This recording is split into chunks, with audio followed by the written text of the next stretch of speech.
இன்றைய காலத்து இளைஞர்கள் அன்புக்குரியவர்களே சின்ன சின்ன வீதிகளில் எல்லாம் வேகமாக ஓடி போகிறார்கள்.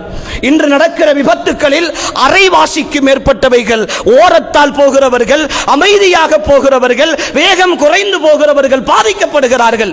காரணம், வேகமாக போகிறவர்கள் அவர்களை தாண்டி போகிற பொழுது ஏற்படுகிற அந்த பயம் அல்லது எதிரே வந்து அவர்கள் கவனிக்காமல் வந்து விட்டுவிடுகிறதனுடைய விபத்து இவர்கள் மரணித்து போகிற அளவுக்கான பல்வேறு நிகழ்வுகளை கடந்த காலங்களிலே சந்தித்திருக்கிறோம். நாம் தெளிவாக சொல்லி இருக்கிறோம் அன்புக்குரியவர்களே, இந்த ஒழுங்குகளை பேணாமல் சட்டதிட்டங்களுக்கு மாற்றமாக வீதிகளை பயன்படுத்துகிற வாலிபர்கள் புரிந்து கொள்ளுங்கள், உங்களால் ஒரு உயிர் பறிக்கப்படுமாக இருந்தால், உங்களுடைய வேகம், உங்களுடைய சட்டத்தை மீறுகிற தன்மை, நீங்கள் போடுகிற இந்த ஓட்டங்கள் இவைகளின் காரணமாக ஏற்படுகிற விபத்துக்களால் ஒரு உயிர் பறிக்கப்படுமாக இருந்தால் நீங்கள் கொலைகாரர்களாக மாறுகிறீர்கள். வேண்டுமென்றே தெரிந்து கொண்டு இன்னொருத்தனை கொலை செய்த குற்றத்திற்கு மாறுகிறீர்கள். அல்லாஹு தஆலா தெளிவாக சொல்லுகிறான், எவன் ஒருவன் வேண்டுமென்றே ஒருவரை கொலை செய்கிறானோ அவன் முழு மனித சமுதாயத்தையும் கொலை செய்வதற்கு சமமானவன். கொலை என்பது அவ்வளவு பாரதூரமான குற்றம் என்று இஸ்லாம் சொல்லுகிறது. எத்தனையோ அறிவுறுத்தல்கள் வழங்கப்பட்டும், எத்தனையோ தகவல்கள் வழங்கப்பட்டும் கூட வாலிப சமுதாயம் இன்னும் திருந்துவதாக இல்லை, ஓடிக்கொண்டிருக்கிறார்கள். அன்புக்குரியவர்களே, இந்த விபத்துக்களால் இன்னொருவரை மரணிக்க செய்தாலோ அல்லது தாங்கள் மரணம் அடைந்தாலோ அது தற்கொலைக்கு நிகரான குற்றம்.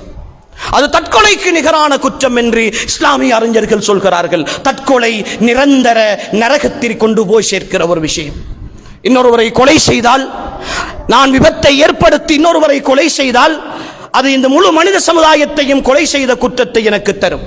அதே விபத்தில் நான் மரணித்து போனால் நான் தற்கொலை செய்த குற்றத்திற்கு வருவேன். தற்கொலை என்பது அன்புக்குரியவர்களே நிரந்தர நரகத்திற்கு கொண்டு போய் சேர்க்கிற ஒரு பெரும் பாவம். எனவேதான் வாலிபர்கள் புரிந்து கொள்ள வேண்டும், வேகமாக விவேகமற்ற எங்களுடைய பயணங்கள் நிறைய இழப்புகளை தந்திருக்கின்றன, நிறைய மரணங்களை தந்திருக்கின்றன. கடந்த கால விகிதாசாரங்களை எடுத்து பார்க்கிற பொழுது 2020ஆம் ஆண்டு தொடக்கம் இந்த 2025ஆம் ஆண்டு வரைக்குமான காலப்பகுதியில் சுமார் 23% இலங்கையினுடைய மரணங்கள் இந்த வாகன விபத்துக்களால் ஏற்பட்டிருக்கின்றன என்று அறிக்கைகள் எங்களுக்கு சொல்லிக் கொண்டிருக்கின்றன.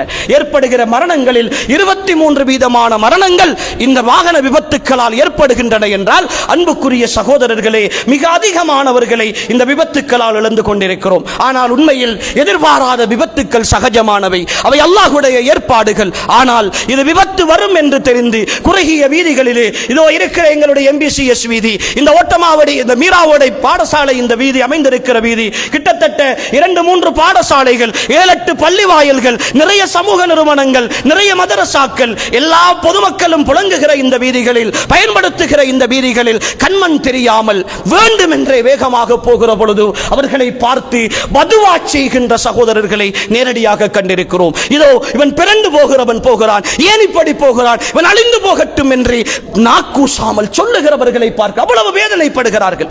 தாங்க முடியாத ஒரு கட்டத்தில் சொல்லுகிறார்கள். ஏனென்றால் வீதியிலே பக்கத்திலே அமைதியாக போபவர்கள் இவர்களுடைய வேகம் அவர்களை அச்சுறுத்துகிறது. அச்சுறுத்துவதனுடைய விளைவு அவர்களுக்கு எதிராக சாபமிடுகிற ஒரு நிலையை கொண்டு வந்து சேர்ப்பதை நாங்கள் பார்க்கிறோம்.